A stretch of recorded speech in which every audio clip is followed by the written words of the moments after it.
Muy bien, ahora vamos a empezar con la revisión de todas las partidas que conforman los pasivos y el patrimonio. ¿Qué son los pasivos? Tal como lo indiqué en el bloque anterior, los pasivos son todas las deudas u obligaciones que tiene tu empresa. Y tenemos primero los pasivos corrientes, es decir, son aquellos pasivos de corto plazo en los negocios. Y la convención contable indica un año, es decir, son todas aquellas deudas o obligaciones cuyo vencimiento está hasta un año al cierre de un periodo. ¿Y cómo se ordenan los pasivos? Así como indicamos un determinado criterio de ordenamiento de los activos, también tenemos un criterio de ordenamiento para los pasivos. ¿Y cómo se ordenan los pasivos? Los pasivos se ordenan por su grado de exigibilidad decreciente. Exigibilidad decreciente. Es decir, lo más exigible primero y lo menos exigible después. La primera partida por excelencia, por lo tanto, está en los pasivos financieros. Son las deudas o obligaciones que el negocio ha tomado con alguna entidad financiera. Y tenemos una partida importante que viene después, que son las cuentas por pagar comerciales. Así como teníamos cuentas por cobrar comerciales, también tenemos ahora las cuentas por pagar comerciales, es decir, son las cuentas de proveedores. Son todas aquellas obligaciones directamente relacionadas con el giro de tu negocio. Luego tenemos otras cuentas por pagar, remuneraciones por pagar, comisiones por pagar. Y tenemos también el componente de cuentas por pagar a entidades relacionadas que están, digamos, se originan cuando tenemos alguna empresa económicamente vinculada. Y tenemos un rubro importante, que son las provisiones.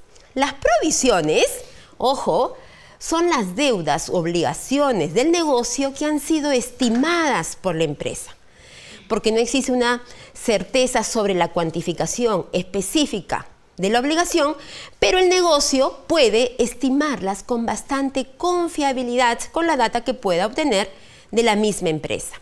Un ejemplo común de las provisiones son, por ejemplo, las vacaciones del personal que tienes en tu negocio.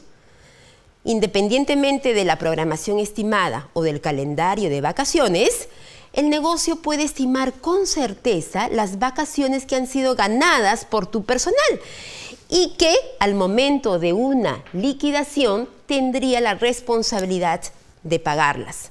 Por lo tanto, esta responsabilidad hay que reflejarla como cualquier otra responsabilidad en el negocio. Luego tenemos como pasivos no corrientes básicamente también las mismas cuentas del pasivo corriente. Pero hay un componente que nos llama la atención, que son los ingresos diferidos. Los ingresos diferidos también se le conoce como ingresos cobrados por anticipado y hacen referencia al adelanto de clientes. Es decir, son las cobranzas que el negocio puede recibir por un producto o servicio que aún no ha entregado. Así como teníamos en los activos gastos diferidos, ahora en los pasivos vamos a tener ingresos diferidos, es decir, ingresos postergados. ¿Y por qué es un pasivo? Porque son cobranzas que el negocio recibe por un producto que aún no entrega o un servicio que aún no presta y que el negocio tendría la obligación de devolver en caso no se entregue finalmente el bien o el servicio. Luego tenemos el patrimonio y en el patrimonio, digamos, tenemos básicamente ciertas partidas principales. Y el patrimonio hace referencia a la inversión de los socios. ¿Y cómo se ordena el patrimonio? Así como hemos visto el grado de ordenamiento de los activos, de los pasivos, ¿cómo se ordena el patrimonio? El patrimonio se ordena a través de un gran criterio. Grado de permanencia decreciente.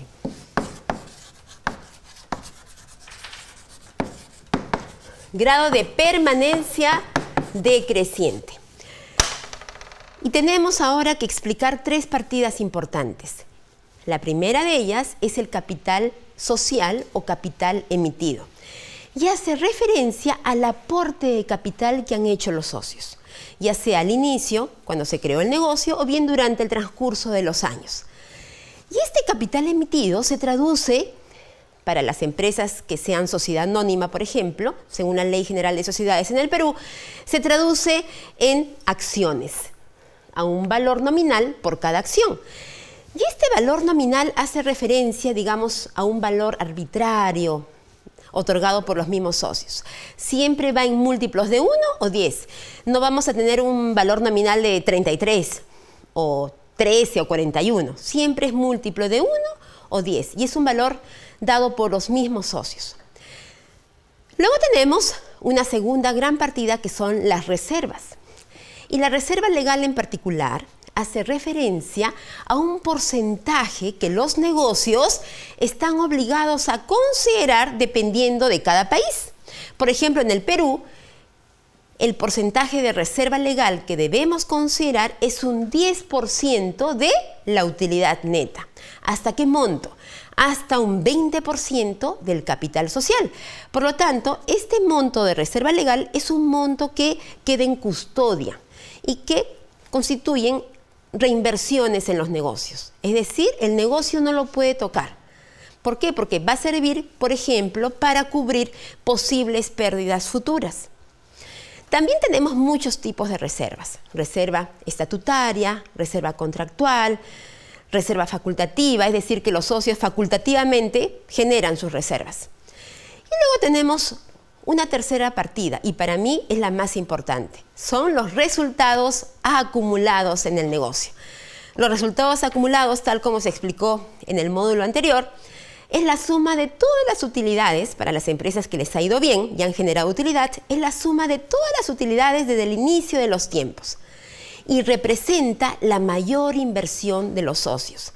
Son utilidades que no han sido repartidas a los accionistas, sino que se quedan dentro del negocio a manera de reinversión.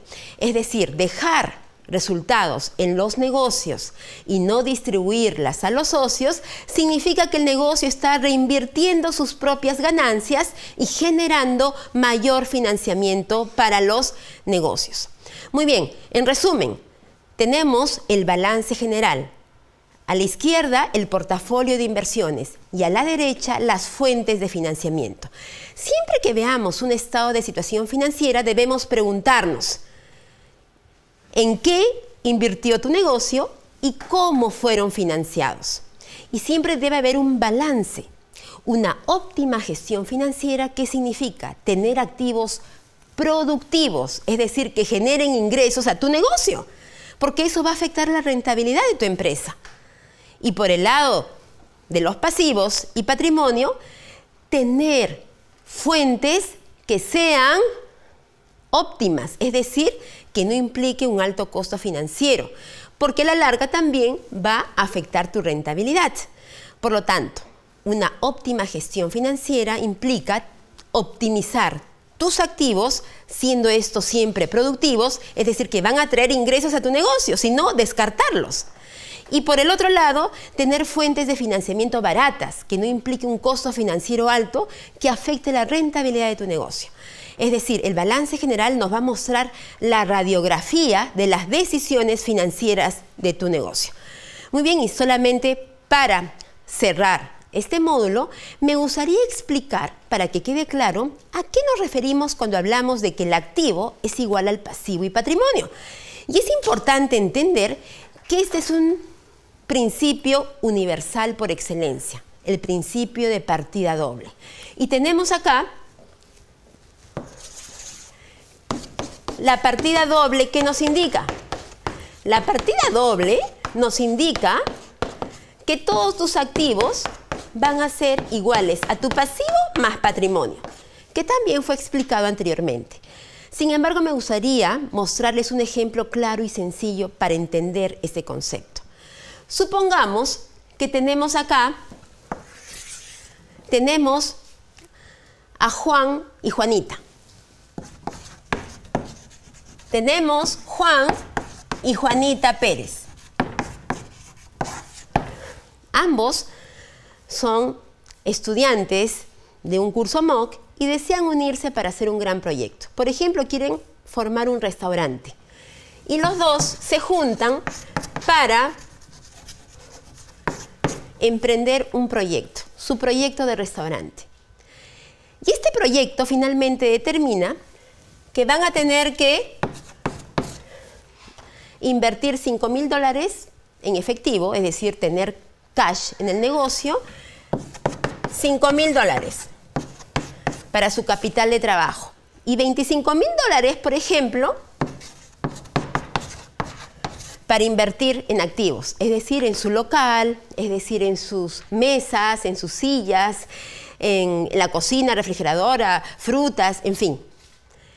El proyecto indica que necesita $25.000 de activo fijo y $5.000 de efectivo. Muy bien. Juan y Juanita hacen un recuento de lo que pueden aportar y cada uno aporta, por ejemplo, digamos, $5.000.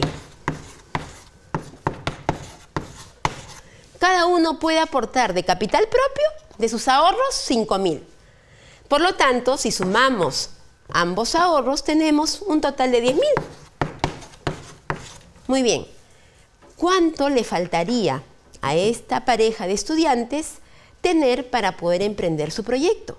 Si solamente han aportado 10 y su proyecto requiere de 30. 5 más 25, 30.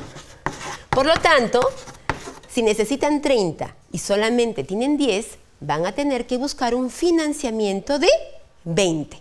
Es decir, estos $20.000 van a tener que buscarlo en una entidad financiera, es decir, en un banco. Y se van a un banco. Se van a un banco X y luego de pasar la evaluación crediticia les aceptan la línea de crédito de $20.000. Muy bien, ya pueden empezar su negocio. ¿Cómo sería el estado de situación financiera de este negocio? Es decir, del restaurante de Juan y Juanita. Y vamos a ponerlo acá. Tenemos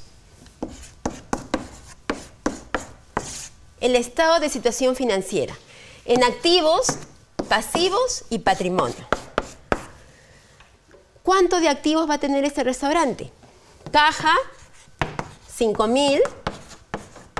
Activo fijo, 25. Por lo tanto, aquí va a tener 30. Y por el otro lado de la medalla, ¿cuánto va a tener de pasivos? Un total de 20.000.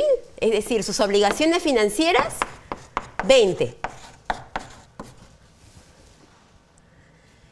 ¿Y cuánto han tenido que aportar?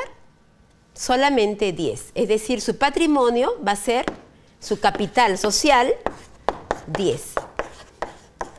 Total tenemos 30. Es decir, estas inversiones que tuvo este restaurante fueron financiados a través de 20.000 de un banco y 10.000 de capital propio. Con esto hemos querido un poco dejar en claro qué significa el concepto de partida doble. En módulos más adelante vamos a seguir revisando los reportes financieros de la contabilidad.